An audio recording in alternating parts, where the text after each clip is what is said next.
guys! Hey guys! We're back with another sci-fi review, this time reviewing the sci-fi original series Aftermath, Season 1, Episode 10, titled Hieronymo's Mad Againe. I really hope I pronounced that right. If you haven't seen it yet and you want to avoid any spoilers, skip this video and come back later because everything we say from this point forward is going to be a spoiler.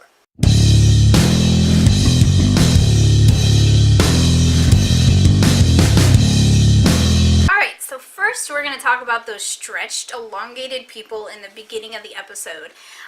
We got like little hints throughout it. Like there was, they had a picture and there was 4 of them. There was only 3 of them were hanging in the tree. And then later when Josh is in his fever head-induced hysteria, he kind of connects them to 142 being when Seattle happened.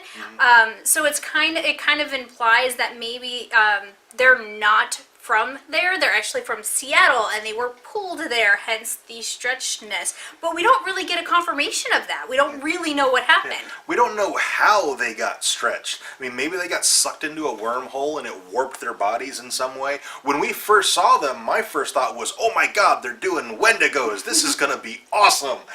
But now I have no idea. I really hope we find out about the stretched people in the next episode because that could be really cool. Yeah. The next big thing from this episode is the moon. I mean, it's not really the biggest thing from this episode. Actually, the moon gets hit by a bunch of meteors, and now it's been destroyed, and the debris is going to start hitting the Earth. And out of everything that humanity has survived, I don't know how they make it this time. Yeah, this one's going to be really, really bad. The only thing I can even think of is that they're going to have to find a shelter, and they'd have to go down there for years. Yeah. But we did get a glimpse of next episode having wormholes, so maybe they just travel in time and go to the future after things have stabilized. Maybe the debris gets sucked into the wormhole or something like that. It'll be very interesting to see how they write themselves out of this because, as Dana said in the episode, think of the dinosaurs times like 10 because that was one asteroid. The moon got hit. Now some of that debris is going to spray outwards. Some of it's going to go enter orbit with the moon around Earth. But some large chunks of that are going to hit the planet. And those are going to be bad. Yeah.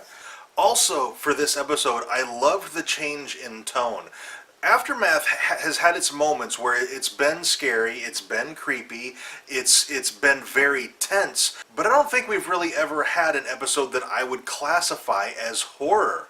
And this episode was very scary and it felt very horror. Yeah. I loved the nurse. She had a very Misery kind of feel, you know, Stephen King's book Misery. I got that kind of vibe from her and I really liked that. She's also like an amateur taxidermist and she decided to start stuffing her patients, which is really super creepy. And having tea parties with them. Yeah, and like at the end, she coughs up blood and so we are like, oh, she's a feverhead. But these people were dead long before she was a feverhead. Yeah. She was like this first. Well, like even when they first got in to this long-term care facility, she's like, look at my mouth.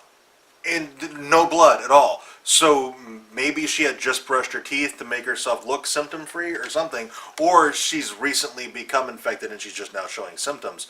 Matt had this really great scene with Brianna where they kind of reminisced about video games and he kind of talked her out of a little low place. So he's a really, really great big brother. But he doesn't follow orders for crap. He really doesn't. Like Karen tells him specifically, stay with your father. So he leaves him. Yeah, exactly. and then Josh starts hallucinating and somehow gets out of the handcuffs and almost kills Matt because he's hallucinating of the boy missing from the photograph. And oh my gosh, come on, Matt. You need to, you know... follow directions. Yeah. And finally, in this episode, it does seem like Dana and Brianna have finally kind of buried the hatchet. They were at each other's throats for the last few episodes, but this episode, I think all that's going to be, it's put behind them now, and I think they're cool with each other again. Yeah. Which I think could be really awesome, because when you look at those two characters, Brianna has some kind of connection with the Q-Birds.